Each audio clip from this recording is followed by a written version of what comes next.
Sometimes looking at the past is a lot like looking at the present. The year was 1993. The game was Frontier Elite 2. It was one of the most hotly anticipated sequels for nearly a decade, and the hype was very real. You only really needed to take a look at the gaming press of the time to see that largely the opinion of the game was unanimous. Although, to be sure, there were of course a few exceptions. Now, the really interesting thing about Frontier Elite 2, it came out in '93. The sequel, or the sequel of the sequel, came out in 2014, which is of course Elite Dangerous. And perhaps not so surprisingly, reviews of both games, despite being separated by nearly 20 years, have a very similar text. Amiga Format was one of the perhaps most popular gaming magazines of the time, at least for the Amiga, and here's what they say. "A moment's silence please, while we remember. A long time ago there was a game. This game struck a chord with a generation of games players. It put you at the controls of a spaceship and left you to your own devices in a huge area of space, free to trade, prospect, smuggle, pirate, assassinate, and get chased slap into an asteroid by the cops. That game was called Elite. 10 years have passed since Elite was released, and now the sequel has arrived, and everyone is all aquiver." Amiga Format went on to say, basically, Frontier is the same game as Elite. There, it had to be said. The objectives, basic gameplay, and game systems are the same, only bigger, bolder, and better. And for any of you that read the reviews of Elite Dangerous in 2014, you'll have seen many of the same things being said about that game. Without a doubt, Elite 2 was a truly massive game. The sheer size of the game is frightening. The star maps are huge, there are millions of worlds to visit, and you'll never see all of it.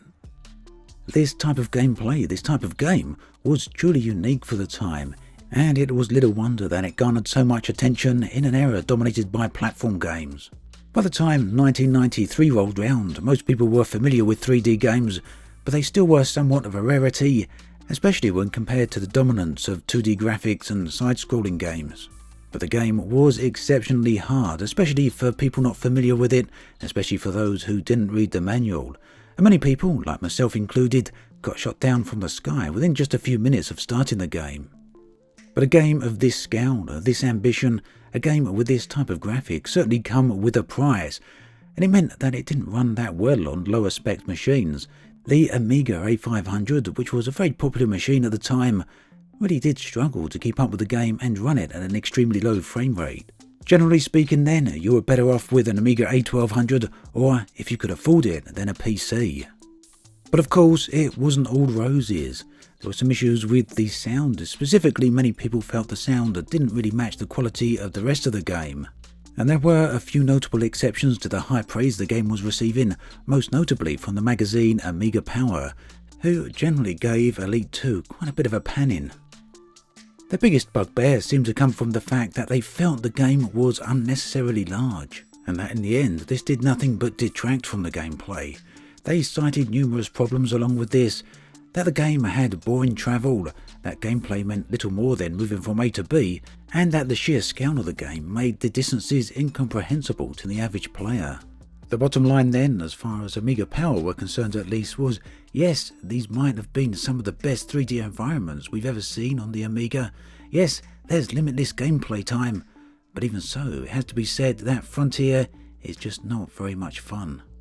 But outside of those rather select quarters, it's pretty much hard to deny that Frontier Elite 2 was more or less universally praised. 25 years ago then, 1993, how much did a game of this caliber actually cost? Well, funnily enough, it cost $34.99, not too much different to today's prices. But what did you get for your money? Well, for starters, it all came in a pretty impressive box, inside of which was a whole bunch of goodies. 93, of course, was still a days when games come with far more than just a little leaflet, and Elite 2 went a little bit further and gave you a whole stash of books. The game itself, at least for the Amiga version, came on 2 floppy disks, and there was of course the quick start guide with some basic instructions on how to get going. And let's not forget the very impressive star map. Now for me, I was a teenager when this game came out, so this star map made it to my bedroom wall along with many other posters there. Using real-world astronomical data, this charted many of the local stars, all of which will be familiar to Elite Dangerous players, and you can visit all of these in the current version of the game. But Elite 2 wasn't just limited to these stars, there were far more, 100 billion in fact. Now the books that come with the game were certainly well worth a look. Stories of Life on the Frontier. A little book with a collection of short stories. Short stories which no less introduced the now infamous Jacks of Jack Station, and you can see it right here over on the left. The Gazette here, meanwhile, gave you all the lore and background you needed to get going within the game. There was details here on many of the most popular systems, and this went a very long way to introducing a lot of life to the game. And anyone familiar with Elite Dangerous would of course know Lave. The manual itself was no less impressive. It went into every single part of the game, giving you immense detail. Without it, in fact, the game would have been pretty much impossible to play. Don't forget, there was not much in the way of the internet back then to help out. And of course, it gave you information on all the weapons, modules and ships that were available. The biggest question of all, though, was no doubt, how did the game itself play? Well, the answer to that is that the game kept many thousands of players playing for hours and hours. But it was by no means a simple task. Many a time I got shot down out of the sky for launching without launch request or for accidental discharge of my weapons. It was also all too easy to run out of fuel, and of course, no fuel rats there. You ran out of fuel, you're in trouble. And for many players, combat was immensely difficult. The game relied upon Newtonian physics, which meant that combat generally involved lancing. But starting out with a basic ship on the surface of a planet with the entire galaxy to hand, it was a feeling unlike any other. Anyone familiar with Elite Dangerous will recognise most of this: shipyards, bulletin boards, which are now called mission boards, and pretty much everything else.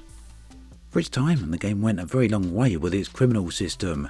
You couldn't simply shoot up anything or shoot up anyone. You could soon very easily get yourself killed by doing something illegal. But this made other activities such as smuggling and even assassination all the more interesting. And let's not forget the extremely impressive galaxy map, very impressive for its time. And of course, all the systems here also had full system maps as well as a full orrery view. And no doubt Epsilon Indi will be recognisable to many modern players, especially the planet New Africa and its moon Mitterrand Hollow. Now I guess it's only natural with a game of this scale, but sometimes things just didn't make sense. Here, right near the start, clearance granted for liftoff, heading off up into the atmosphere with the intention of flying up into space, and yes, you guess it, you can hear weapons fire. No idea what went wrong, but all of this within the first few minutes of the game. Yes, dead shortly after the launch pad. With Elite 2, it was very much a case of trial and error. You learn as you went. But for some, that really was the beauty of the game. So try again. In the background, you can hear some of those annoying sounds, and I'm really not sure what's going on here. I honestly don't remember the Amiga version being like that back in the day. But then again, I honestly don't remember the game playing at 5 frames a second either. With the wonders of modern technology and the availability of DOSBox and emulator, we can accelerate the power of the computer up way beyond what was available back then. And who can forget the time acceleration mode? Needed to get anywhere, otherwise it literally take you days and even hours or maybe even years to get anywhere. The use of autopilot though soon resolved that particular problem. Frontier Elite 2 then, without a doubt, one of the best games available on any platform back in 1993. As always, thanks for watching, and I'll catch you guys and girls next time.